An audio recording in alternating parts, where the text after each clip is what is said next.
Please record me. I will send you this as well, okay? Awesome.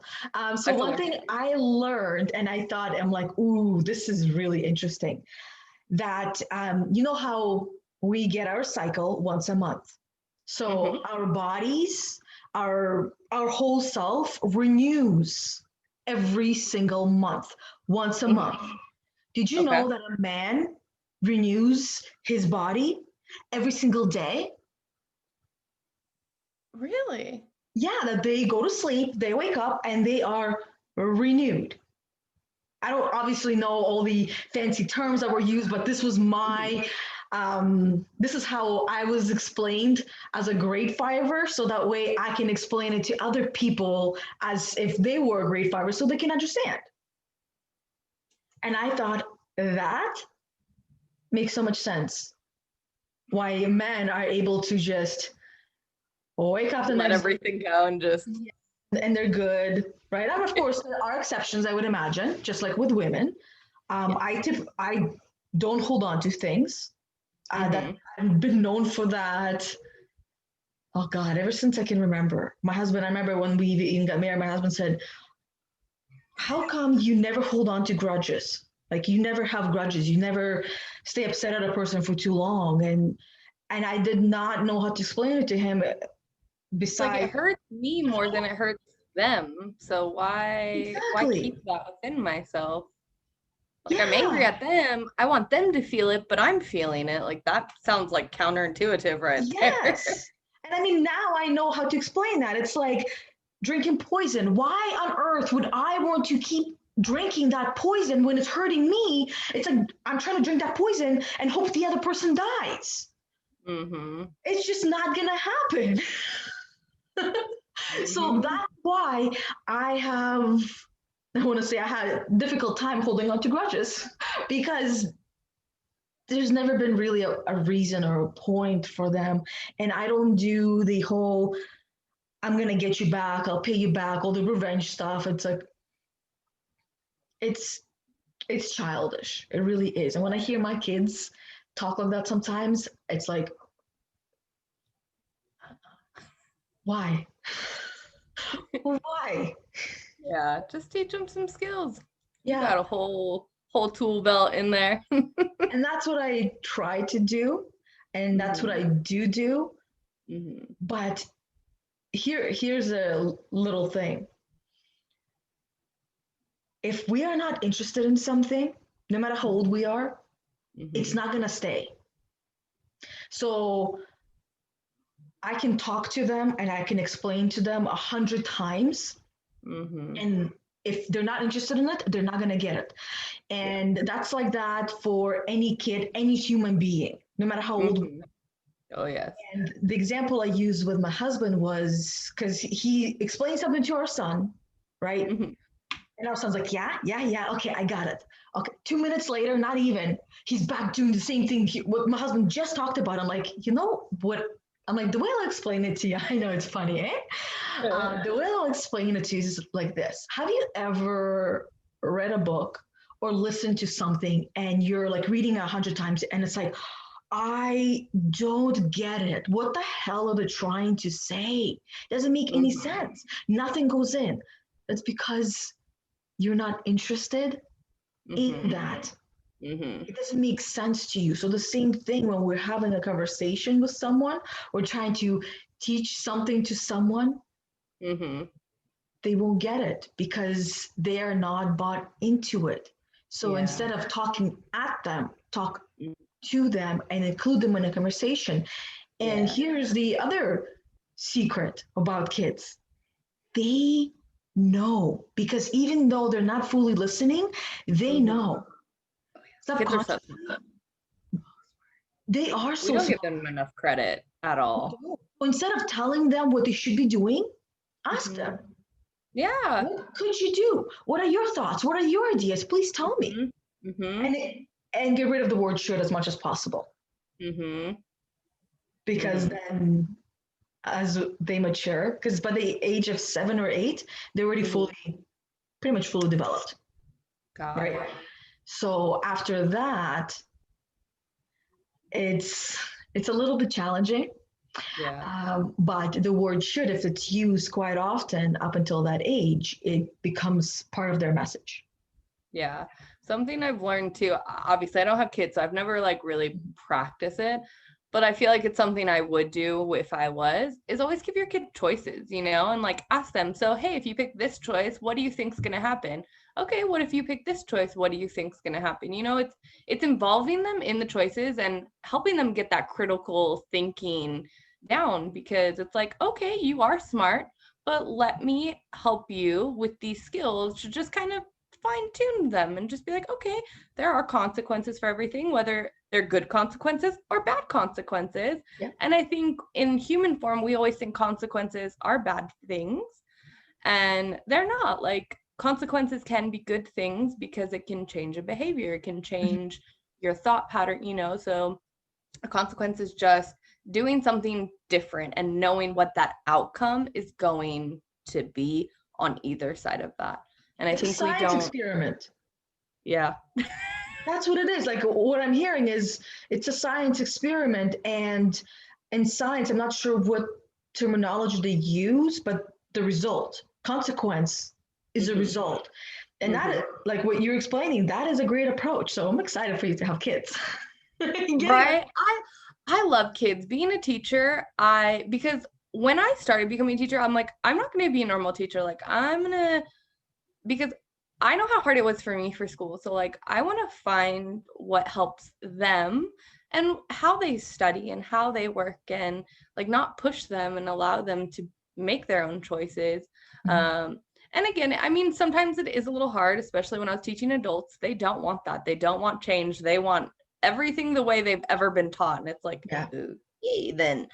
But with kids, they're so adaptable and they're like, heck yeah, like, let's be creative, let's do this. And they're so much more open to this flow, and they get things better. It clicks better. And it's funny. So like what I'm learning right now actually was about that, the behaviors, because so in this, obviously with autistic kids, they don't know a lot of social skills or how to talk or, you know, all of this stuff. So it's watching their behaviors, and they call them consequences, but they make you think of consequences completely different from what you think, because it's like, oh yeah, if I think consequences, I'm thinking bad. They're like, no. Consequences are not bad. Consequences are good, because we're giving them something to like, hey, if you do this, I'm going to give you your favorite toy. And that's the consequence. You get this because you did this, you know? So it is great. I'm really excited to start doing this. It's fun.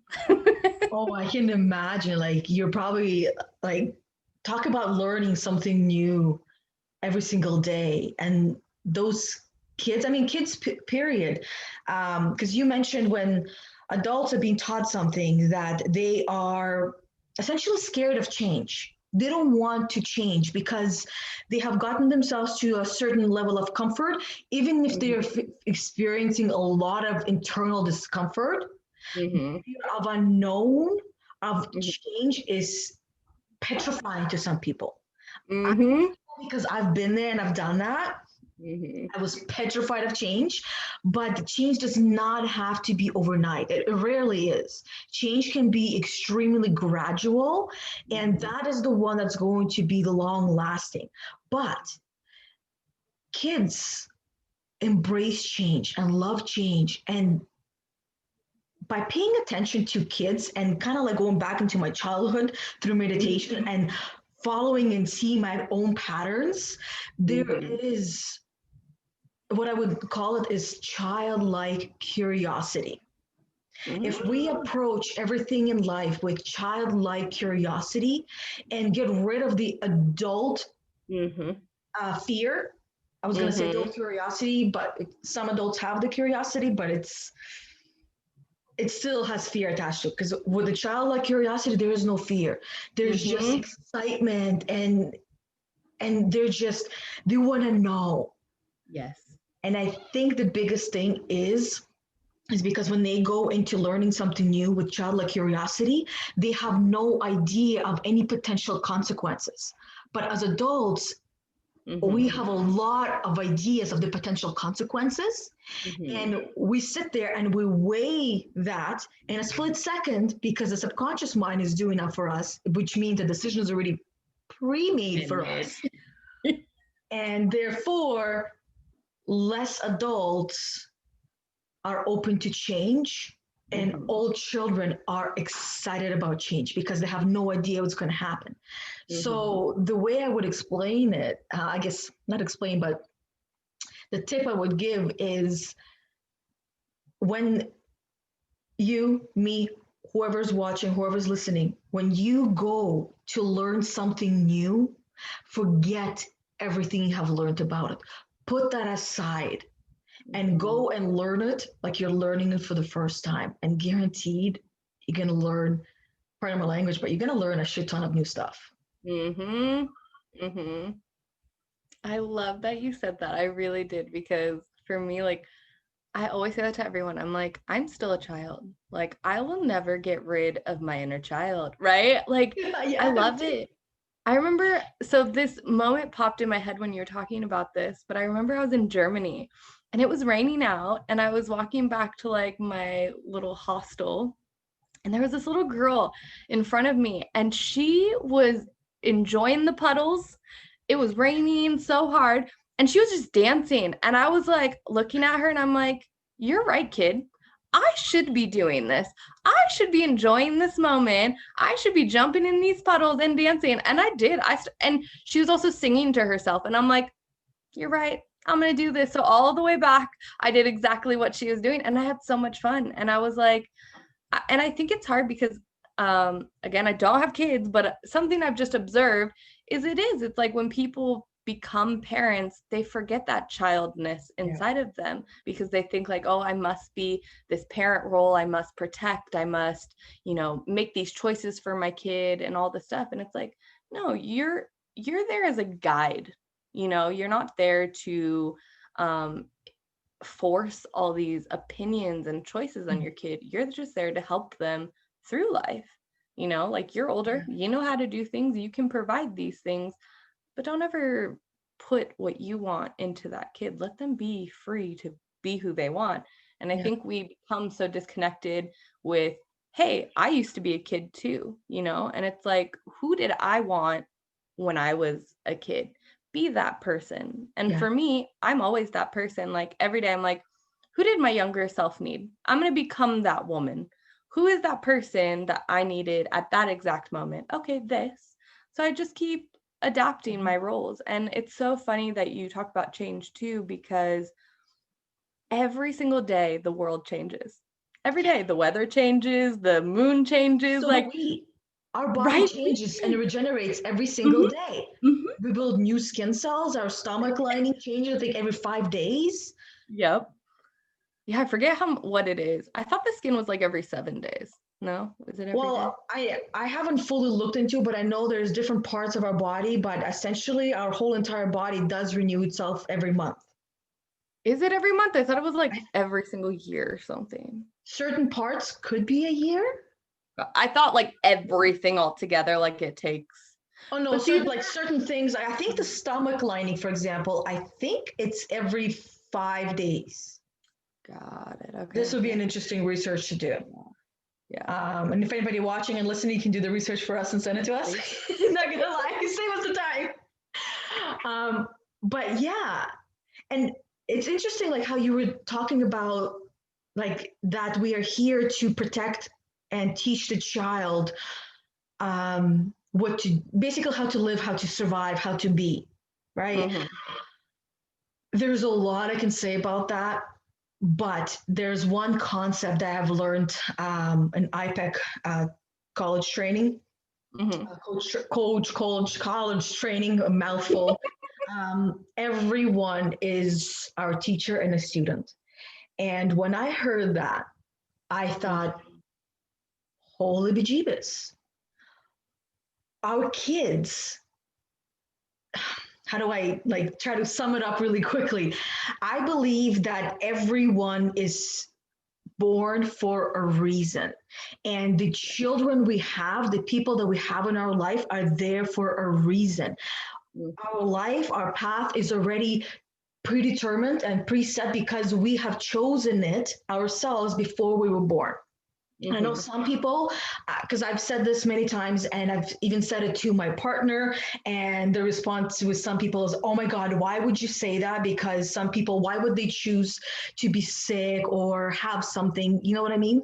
And I get that. But it's what they needed to learn, unfortunately. It's all about human experiences. When we are a soul floating wherever you believe we're floating, the emotions are not the same as if we are in a body. So when you're floating up there, you choose to experience that feeling and that emotion because you have not experienced it yet. And as a soul, you want to experience every single one. And therefore, after you've experienced everything, I'm not quite sure where that happens afterwards, but you become, I guess, the ultimate being, so to speak. But in saying that, our children have chosen us as well because they're here to teach us lessons. And I think the biggest lesson is to remind us of why we're even here in the first place. To remind us that how to be a child, how to experience life and experience joy and happiness the way that we were meant to before all our parents' fears expectations were flooded into us and put into us again by the age of 7 or 8 years old. And then we slowly started forgetting who we were born to be. And we essentially become our parents. And it's tough not to put fears into our kids. It really, really is. I see a lot of parents, I'll rephrase it. I see a lot of children who have severe anxiety. And when I hear them talk, fear of cars slowing down, being kidnapped, a white van is standing far away, they're going to get me. Don't open the doors because somebody horrible is on the other side. And I mean, these are realities of some people. But is that a life that any parent wants for their child? And it's scary to hear and see and witness young children showing a lot of signs of anxiety. Yeah. Because it is, we project all of that stuff off, even on our animals. I've been noticing, like, when I go to people's houses, they have dogs. I'm like, oh my God, like, your dog's exactly like you. It has anxiety. Oh my God, it has depression. Like, it has social anxiety. And I'm just like, this is but this is manifestation. You manifest what you want in the world. And it is funny when I come back here. Obviously, I'm still the child to everyone here. So they project all their fear onto me. Like, obviously I've traveled the world by myself. I mean, come on. Awesome. And for me, my whole family's so scared for me because I don't take anything with me. Like, I don't carry anything. I don't carry pepper spray. I don't carry a taser, like nothing. Because for me, it was just like, well, I would never want to use that. And I don't feel like I would ever put myself into the position that would warrant me to ever have to use it. Like, yes, I am going and staying with random strangers, but there's always like this checking that I go through before I go there. I don't drink, I don't party, like I'm not in alleyways at midnight. So for me, like coming back here, let's say if I go on a date or whatever, it's just like, oh my God, like you're gonna send me the address, you're gonna go. And I'm like, I am 28 years old. I think I know how to handle myself. And, so it's just like, it is crazy. And, just seeing the kind of the state of fear that they are constantly in and thinking that this world is such a big, bad place. And I'm just like, but it really isn't. Like, it is such a loving place. But when you feed into that, you watch the news constantly, you watch your phone constantly, it's all negativity. Yeah, maybe when you're scrolling, you see like, let's say 50 things that are happy, but if you see 2 things that are negative, guess what? Those 2 negative things, negativity is so much more powerful, unfortunately, than positivity, and we stick more to it. So when you have that, that's gonna now replace your mind, and then you're projecting it to everyone. And for me, I have been putting up my big shield around me, because it's like, I don't want that. I don't want to become that person, because I've never feared. It's not that I've never feared, but I've gone over the fear, and I say, hey, I'm going to face my fear instead. I'm going to face it head on and be like, hey, what you doing? Let's do this today. Oh, I'm afraid of you? Not today. Not today. I'm not. I'm like, let's do this, man. And for me, it was just like, you know, even that way, I don't carry. It's like, because then if I have something, then I'm warranting something to come and for me to use it, you know? So like, why even have that around me, and like, now I have this like thought in my head, like, oh my God, I might have to use this one day. And guess what? Like, then I'm going to project something to where I'm going to have to use that Yeah. one day. And You I will think that's basically, what you're saying is manifesting. That's what it sounds like. You're saying that you will create that into reality. Your fear is that you might manifest it into your life, and that way you will have to use whatever it is that you have in your pocket. But you've been traveling for how many years have you been traveling now by yourself? 3.5 years. And nothing happened. And again, I wouldn't say like nothing too big has happened. Of course, things happen. I've had people kind of follow me, but like, I've always had other bystanders that are always have my back, that have always like looked out for me, and like, I've always felt safe. So it's just like, okay, creeper behind me, but person in front of me is like, yo, I'm looking out for you. And it's like, oh, thank you, So Yeah. like, it's always been kind of in those situations. We'll talk one day about my crazy story. I'm But excited to nothing hear those. right. But I guess nothing to, I maybe on instance where I should have had something, but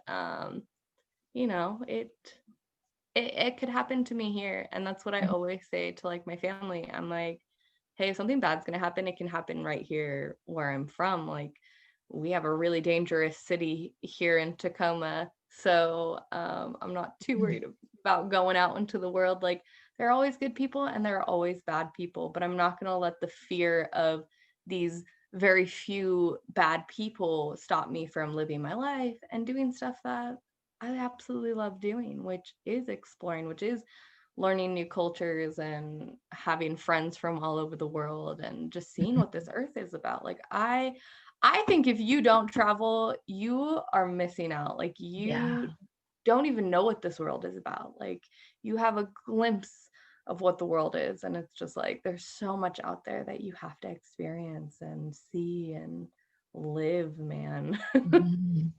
And I've talked about you to a couple of people now, and the way I describe you, the way I see your personality is well traveled. Because people that are well traveled, there's just something about them that it's like they radiate. They live and they experience life, and they can tell you what joy is. And it's not sitting down and hiding in your house, making sure that all the locks are locked, however many locks one has in their house, or being scared to go outside because something might happen, walk down the street. I mean, my husband does get nervous when I go walk the dog at night, and he has a valid reason. We have coyotes in the area, right? Yeah. And we happened to see one evening. We're just walking down, and it's like it's a paved path, right, where we live. It's really nice, but it's forested. And he's not really necessarily paying attention, just talking to me, kind of like look. He's 6'5" and I'm 5'1", so he's like looking up everywhere. And for me, I see lower things on the ground, and I look ahead. I'm like, and I stop. I'm like, is that a coyote? He's like, oh, that's a coyote. And I'm like, okay, let's go. And I'm like walking towards it. He goes, no, no, no, Yana, we cannot walk there. I'm like, see, but it's running away. It's going somewhere else. He's like, but coyotes, they hunt in packs. So from that day on, I have to carry my pepper spray for coyotes that he got from me. And again, that is a valid fear. But I don't want to go walk the dog anticipating seeing a coyote again. Right? Yeah. Because that is not living. And this is in my neighborhood. Yeah. And that's hard because we've imposed our lifestyle on these animals. And it's like, where do we expect these animals to go? Like if we killed most of them because we put up our lives and then we get scared of them, like we should be able to coexist with them. Yes, I guess they might kill our animal, especially if they're smaller, but like, unfortunately, like that's nature. That is nature. And like, so it's just like, I have a whole different view on animals, obviously, so we won't get into that. I have probably a different view on animals as well. But one thing I also wanted to mention is that coyotes have been known to grab dogs while they're on leash. Wow. And like smaller dogs are like all different types of dogs? I would say anywhere between a medium dog to a small dog. Okay. Right, because I'm like, I feel like a bigger dog, like they would think that's a challenge, man. They'd be like, nah, good. Yeah, right. And at the same time, I know that this is their world, this is their territory, and we build houses around their habitats, and they're forced. A coyote wasn't around a long time ago. Coyote is just a hybrid of dog and wolf that has learned to live among humans. Interesting. Okay. And they have learned to live, basically just walk around the streets. Yeah. You know what I mean? They're almost like squirrels that we have here. There's wild squirrels, and then there's rat squirrels, as I call them, because they're bigger, they're bulkier, they live around houses, they go through garbage, and they eat.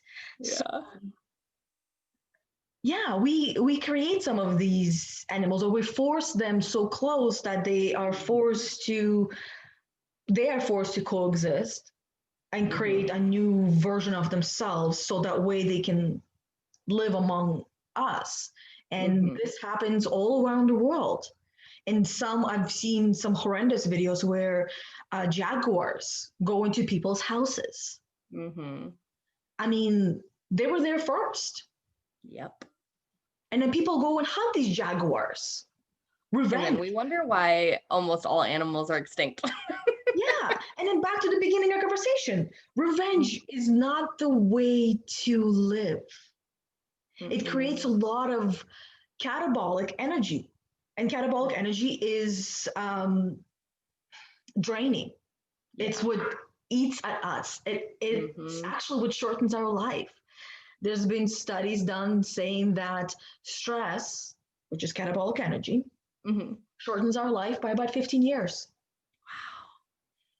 Wow. And no problem. My stress is gone. Washed away. Bye-bye. I know I would like to live those extra 15 years as opposed to lose those 15 years. Agreed. I think definitely if I hadn't found myself or gone on this journey of self-discovery, I definitely could still be, I would be exactly like my family.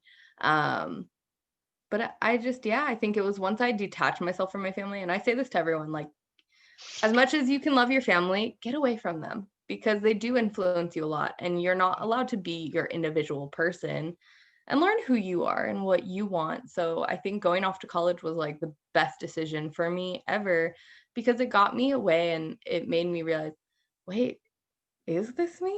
Is this the person I want to be?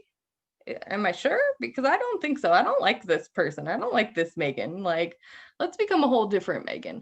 And that's okay. It's always okay to become a different person, because every version of you is needed at a different point in your life, you know, like obviously 18-year-old me is not going to be a business owner. Like I'm going to need to acquire different skills and become a different person for that. Especially when I become a mom, I'm going to have to change roles and be a different person for that, you know, but, and why I guess I've waited much longer to do all of these things is so that I am ready. I am prepared. I have knowledge and I know things better and I can adapt to change and embrace change and say change is okay. And I'm going to keep working on myself. And I think if you don't constantly change throughout your life up until the day you die, what are you doing on this earth? You need to ask yourself, what am I doing here? Because that's what life is. Life is about changing, especially like we said, like if our bodies are constantly changing, why can't our minds constantly change? Yeah. Let it happen. That's very true. Yeah. And something I've been like, you know, trying to tell my family, I'm like, it's a daily thing. Like I wake up every single day and have to re-go through everything I've learned, you know, because Mhm. it's not like one day it's just like, oh, like I'm completely better. It's like, no, I still wake up, I still have sadness, I still have anger, like I still have all these emotions, but I sit with myself more and I'm like, hey, what is this emotion teaching me right now? What can I learn from this emotion? What do I need to do differently? Do I need to set up boundaries? Do I need to talk to someone about this? What do I need to do? And Mhm. figure that out, but change. Like, don't allow it to consume me and to stay in my body and start messing around with it. Because I think people don't realize that, like, when you hold on to emotions, you're hurting your body, you're Yeah. hurting yourself. Like, you got to let it go. You Yeah. got to let it go I'm because you're glad going you to be in brought that chronic up. pain forever. Yeah, and I'm glad you brought it up because that's what I have been helping people do. I first needed to do that for myself. Learn that emotion is neither good or bad. Emotion is really just a flag to tell us that something feels off. And Mm-hmm. what you described is that you take the time to understand what that emotion is actually telling you, Mm-hmm. what might be going on internally or externally, and then decide how you want to go about it. Mm-hmm. And I do this with people with one-on-one coaching, right? And I am starting group coaching in January to help a group of people to do the same thing. And I also the Heal the Unicorn Wednesday calls that I shared with you. That's the free um, call that I offer to people that want to be part of it. And of course, I want to keep a cap on it, not to have too many people, because I want everyone to be able to explore those emotions, explore those thoughts that are causing those emotions, Mm-hmm. because those two are connected. For some people, it starts with a thought followed by emotion. Mm-hmm. For others, it's an emotion followed by a thought, and they are connected. And if we don't do anything about it, it will grow, it will multiply, and it can potentially cause one to, the word recluse comes to mind, to become a recluse and stay away from anything or anyone that could potentially trigger them. Mm-hmm. And that's their way of protecting themselves. Mm-hmm. I did that. Yeah.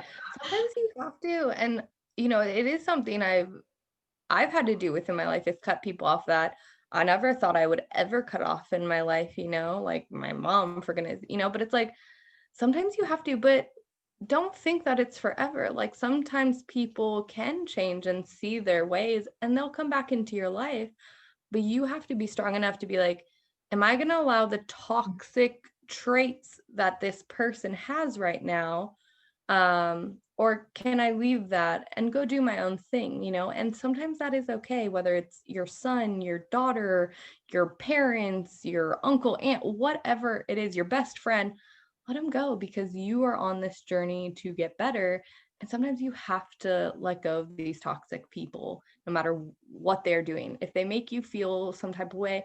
And the first thing is make boundaries. And I think that's the hardest thing for people these days is to set boundaries with people and how to like talk to people about boundaries.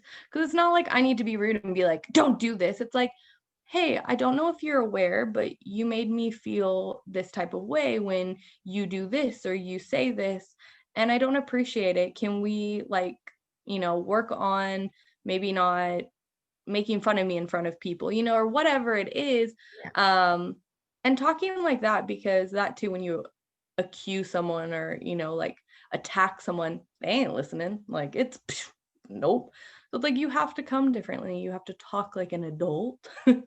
Yeah. And say like what it is, and it's something even right now in my own life, like I know I need to go have a talk with someone, but for me it's like I just need to calm myself down because I want to have a good talk. I want to have a great conversation that's productive. And if I go in there with my emotions already on high, I'm not going to be really reacting rationally. So sometimes like it is okay to sit for a week, to sit for however long you need to process all those things and find a good way that's like, hey, how am I going to approach this? How will this person react the best way as well, and not feel like I'm attacking them or anything like that. And I think, there's just skills we always just have to keep learning, because that too, everyone speaks a different language. Everyone, for me, with my family, it's like our tone. And I'm like, yeah, that is like, most people aren't aware of their tone of voice. And, when maybe we're like getting a little angry, it's like, my tone like starts going up. And like, it's good because I've told my family, I'm like, please check me, because sometimes I am not aware of myself. Like I try, but I'm human. I ain't perfect. Like sometimes I also am not aware of what I'm doing. So my family's been really good. Like if we're having a discussion and sometimes I get a little, they're like, Meagan, your tone. And I'm like, thank you. So then I can take a deep breath and I can be like, okay, like I'm coming from a loving place. I don't want you to feel like I'm attacking you. I'm sorry for raising my voice. And then I'll just come back down, and it helps because then that person starts listening. Because when you have a different tone, they ain't listening. They've checked out. They're like, nah, you yelling at me. I ain't listening. So it's just coming with a different approach. Yeah. And it's a beautiful way to explain of how to deal with an uncomfortable situation. Because most people, what you've also just expressed is that they take it personally, and they're not listening to you anymore because they are already setting up a counter attack. Because what you have said is very personal. And one of the things I've noticed that you, the way that you approach situation is you say, I feel, without expressing blame. You did this. So because you did this, it caused me this. This is your fault. And it sounds like what you do is you take personal responsibility for what you feel and express, and then translate it into that person's language to help them understand what happened and why it could have happened, and not making it personal. And if that voice moves in any direction, instead of you taking that personally as me would, you listen and you tone yourself down to then bring yourself down to the level that is, because again, what they're saying is, I can't hear you because you've changed the way you're talking. So in order for me to hear you, you need to bring yourself back down to where I can actually hear you and what you're saying. And you listen and you do what they ask you. Yeah. Without taking it personally. Yeah.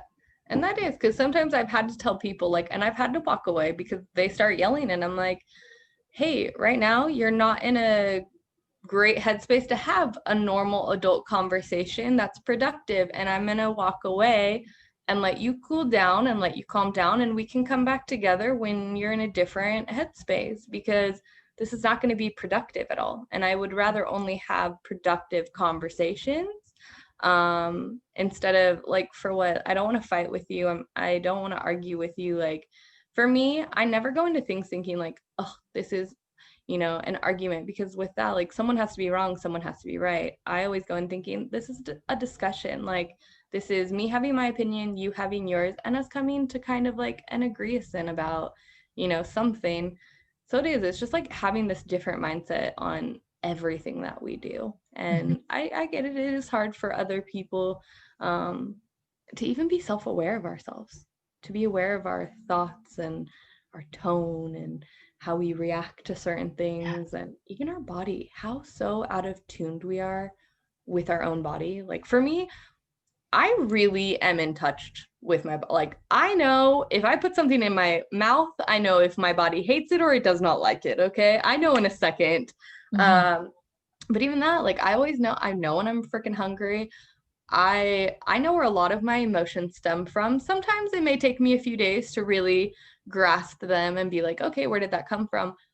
But I love being in tune with myself. I love like listening to my body, knowing when, oh, okay, I might be getting sick here, or hey, but I know what my body needs. And it's like, all right, I'm gonna eat more vegetables today because I'm not feeling so great. And these are the days where I don't want to eat my vegetables, but I'm like, nah, you need them more. So. Like, you're reading my mind. This morning, I made my kids chocolate waffles, but my son loves more chocolate. He's like, Mommy, can you put lots of butter? And then I put chocolate in each little waffle hole, and I put another waffle on top, and of course, more butter, more chocolate, 3 layers he had. Like 3 waffles with that. And he had more than half. And I'm like, it's standing there. It's nice and warm. It's like gooey and melty. I'm like, I'm going to have that for breakfast. I ate it. And oh my God, I felt like crap. And that also was a great reminder that I don't want that stuff in my house for my kids to eat, because if it makes me feel like that, I can only imagine what's doing to the little body. And I didn't even have half. I had like quarter of it. And and that kind of stuff makes me feel like I'm a horrible mother. Which is not true. It's not true. We're just taught these things and we have to unlearn them, right?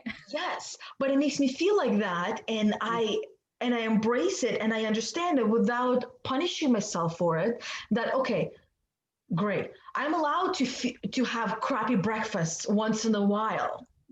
And it's okay when I have a lazy days like a Monday where I don't want to cook anything because I've been cooking a whole entire weekend and the week before. I want to have Monday break from making good food.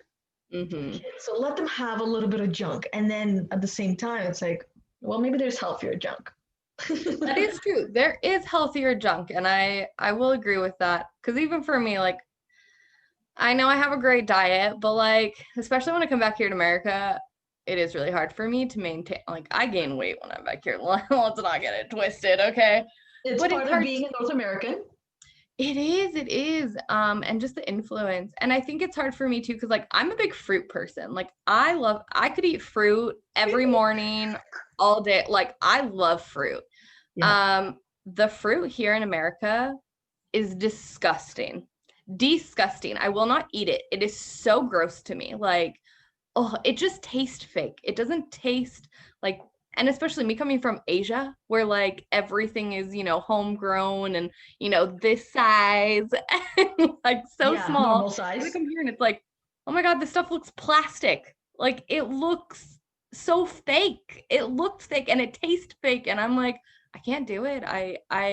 So it's hard for me because like I do love it, but I can't eat it here. So then I do kind of have to eat some not so great stuff. And then I get into kind of this bad routine of eating unhealthy food, even though, most of it's vegan food. It's like, okay, but it's processed food and it's not, the greatest for me. So it is hard. And I am trying to find that line. Like even now, like big oranges, I don't like them. So I've been buying like the little tangerine oranges. I'm like, okay, I like those a little better. Like I can eat them more quickly and they taste a little bit better than the big oranges. So I've been trying different fruits and seeing like, okay, this one kind of tastes a little better than, So I'll buy like one fruit at a time and just be like, all right, let's see how I like it. It is hard because like I want to eat fruit so bad. Yeah. No, it's very true. I was 13 when we came to Canada, Mm-hmm. and even though it's been a long time now, um, I still remember how fruit and how dairy tasted back in Russia. Like the dairy that we have here, that's water. My husband, he was born here, so he doesn't know the difference. He's never tasted the sour cream here. I'm like, that's watered down sour cream. That's not real sour cream. And I remember eating like strawberries and peaches that my parents had grown on the piece of land that they had. And you would bite into that peach and it would just splash everywhere and the juice would run down. I'm already like salivating because the I taste know, me too. is like it, the word pollen comes to mind. It tastes pollinated. Like Yeah. It tastes fresh and it tastes sweet. so good. And then eating peaches here, I'm like, oh my God, this is like a freaking cardboard. Mm-hmm, mm-hmm, mm-hmm. And that's why I only eat them seasonally. Yeah. And I mean, nectarines, peaches are not supposed to be hairless. It's like a hairless cat. It's a designer peach. It's a Yeah. designer cat. Um, and I only buy these peaches seasonally at farmers market grown Mm-hmm. locally, and those are the ones that taste so good. And I am able to buy those in the grocery store as well from farmers markets, but again also seasonally, because we're not supposed to be eating all these things year round. That's why we live where we live, and our bodies are designed to be eating these foods seasonally, not year round. And I Unless you also, live in the tropics. yes, but then you also are used to that. You're not going to Mm-hmm. be eating food if you live like I watched David's Attenborough new documentary show. I can't remember exactly what it's called, but it's basically him talking about it, saving the earth, saving the planet, because he's been traveling the world and he's been exploring, and he goes and he explains of how much wilderness is left, how much wildlife is left in comparison to now. And I kid you not, I was crying pretty much the whole entire documentary. Me and my son were sitting down and crying because all we see is like death. The planet, the animals, everything is like death, death, death. But wait, we can do something about it. It's not too late. Mm-hmm. And I'm glad that he put that together. And it was like, even thinking about it, like it hurts my heart. Mm-hmm. And my husband and my daughter like watching me like, are you crying? What are you crying for? And I can't even explain it because I'm feeling Mm-hmm. what I'm watching. Mm-hmm. And talking about like the what we're eating, a lot of this food that we're eating, it's been designed by humans and it has been patented so it can be owned, Mm-hmm. and then farmers are not even allowed to grow their own because they have to buy seeds Mm-hmm. that I'm not even gonna, I don't want to go there, but I'm going there, by government, Mm-hmm. because so that way they can own it. And it does make me fear for our human future, that there will be time when we as humans will Mm-hmm. be designed so we Mm-hmm. would have an owner. Dogs have been bred to become dogs, so in a way they are kind of owned. A lot of livestock is that way as well. But you're actually, I mean, fair enough. Because I feel like it's already that way. Because look at even now with this pandemic, we're always looking, to the government for assistance, for seeing what's going to happen for our food, for everything, like, so it is crazy to see even that. It's like, guys, why don't we plant our own food? That's something I really want to do. Like, I want to learn how, right? Let's grow. Let's do it. Let's go.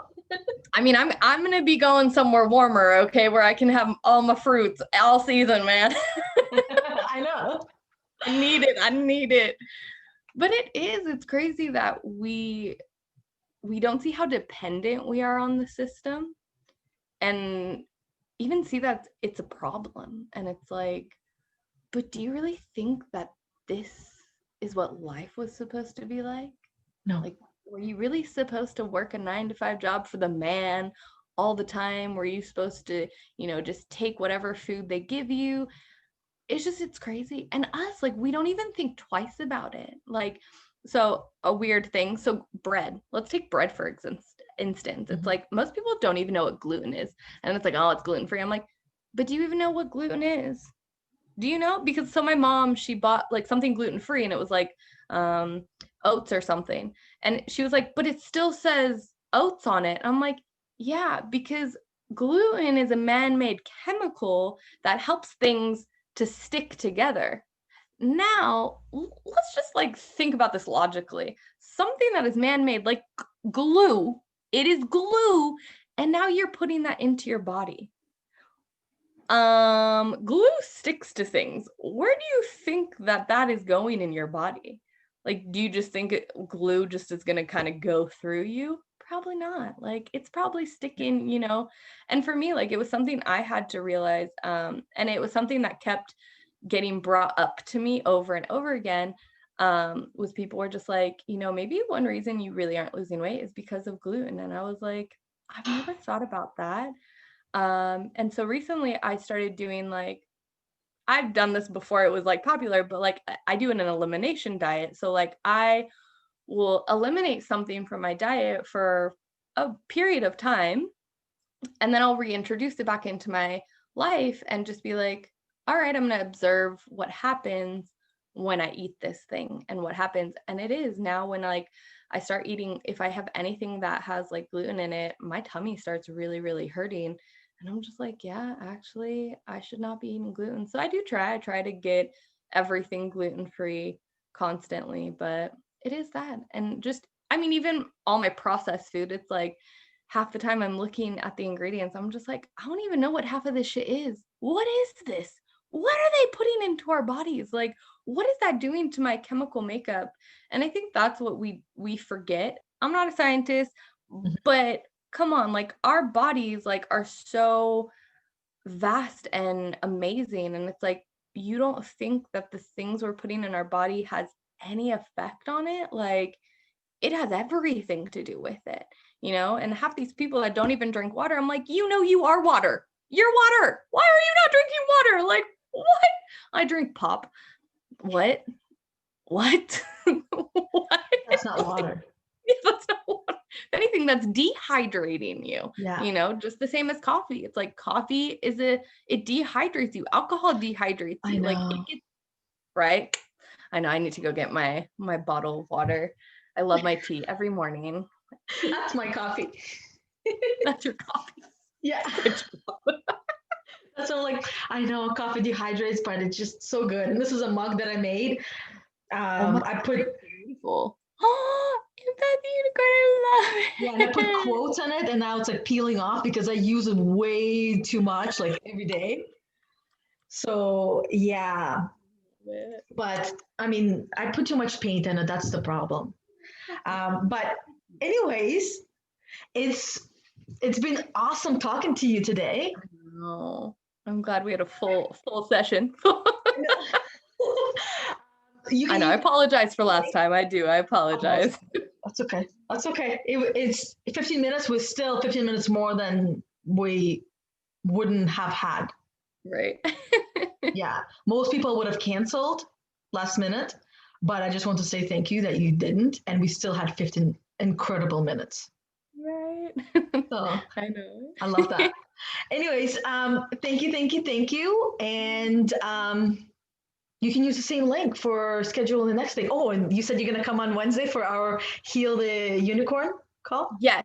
I needed to talk to you about that.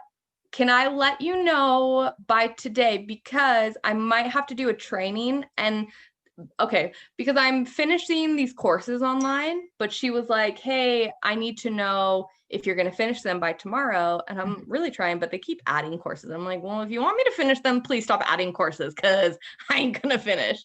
But it would be Tuesday, Wednesday, but she hasn't sent me any information. Like, I don't know what time it is. I don't know. Because she was like, I'm not going to send it if you're not going to be finished. So I'm like, so today I'm just going to work on finishing them. think I have like 6 or 7 more hours of studying.